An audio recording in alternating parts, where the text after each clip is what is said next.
How are you warriors doing today? I hope you're doing well. I hope you're having an amazing day. Welcome to Are You Safe?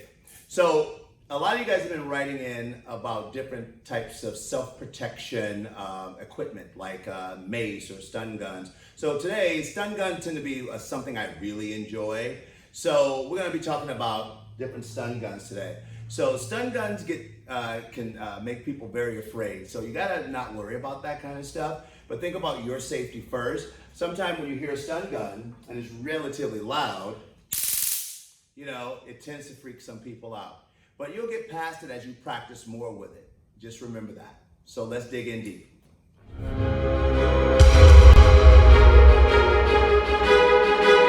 Let's first talk about different types. There's a lot of stun guns out there, a lot of really good ones.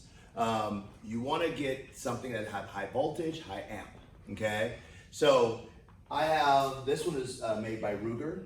You know, it's good. But remember, something very important about stun guns, when you get yours, keep it charged, okay? And know where it is at all times. So when you're walking alone by yourself, know where your stun gun. We did an episode on being in underground parking. That's a perfect place to have your hand in your purse or your bag with your stun gun. Always be ready. Remember, game plan, game plan, game plan, game plan.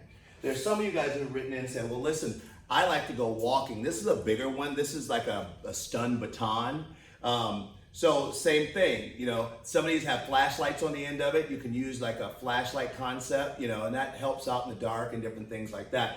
But when you use it, it really is important. Something like this has the nose on the side and in the front. So if someone grabs it, you can get away. Now, speaking of somebody, if someone grabs it, the cool thing about this one is the one from Damsels in Defense. It comes with a little key. So if someone tries to take it, right? So here it is right here, right? And if this gets taken out, it doesn't work.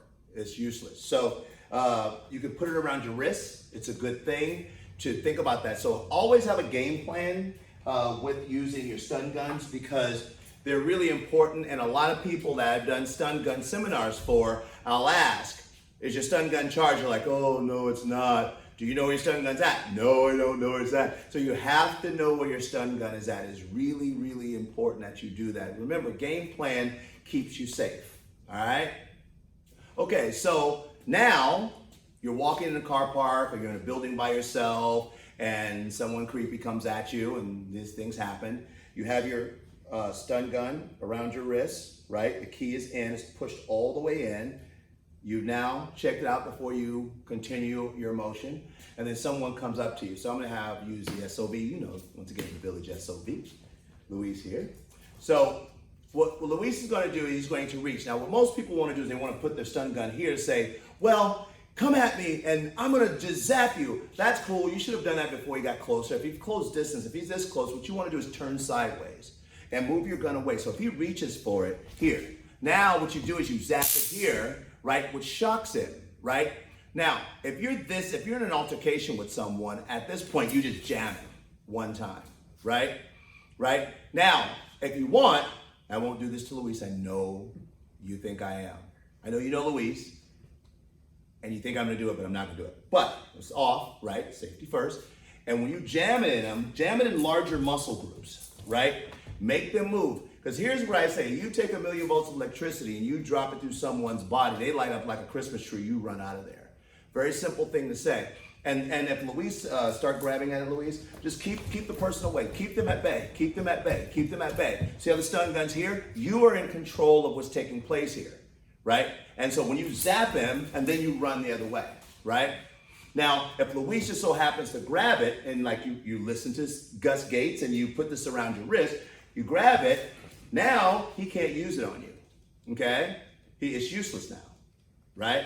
So one of the things that you have to think about are the safety features. I like to have the safety features. I think Damsels in Defense do a really good job with this. I don't get paid to say this. They just have a good product. I want good products. And always keep it with you.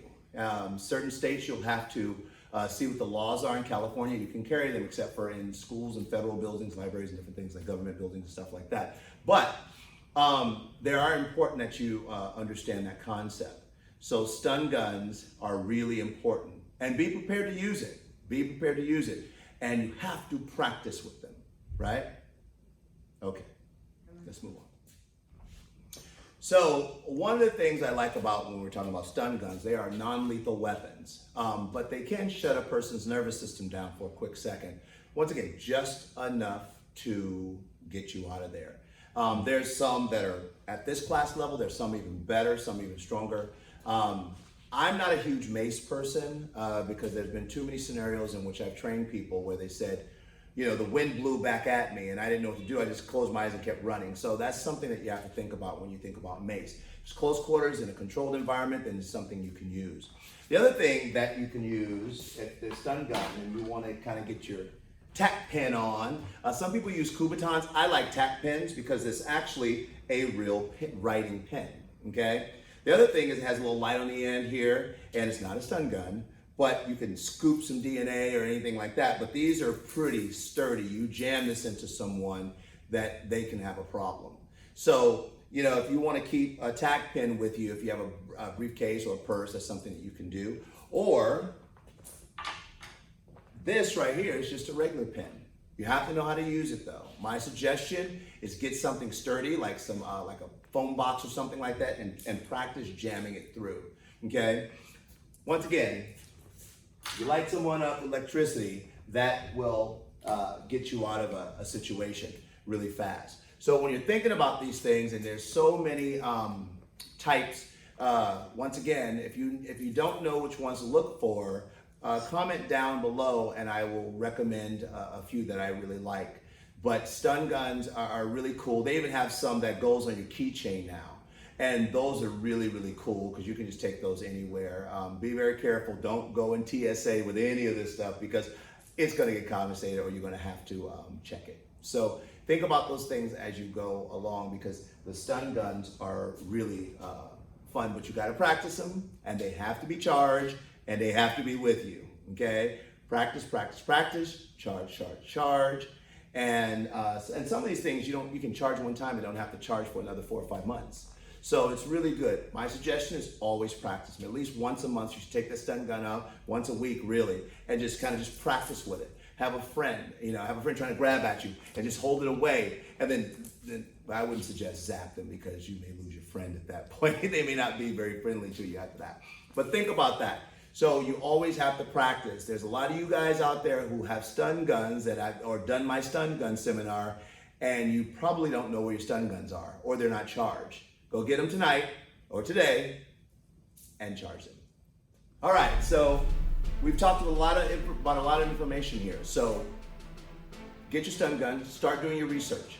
If you don't know where to look, comment below. I'll make sure that myself or somebody else will contact you back, comment back.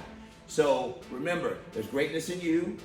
Protect yourself. Let's share this information with the world. Remember to like and subscribe so we can keep this content going. This is our first season. We're having a wonderful time doing it, but we have a lot more to share with you guys. So stay safe out there and we'll see you next time. Yes, this is fun! This is fun!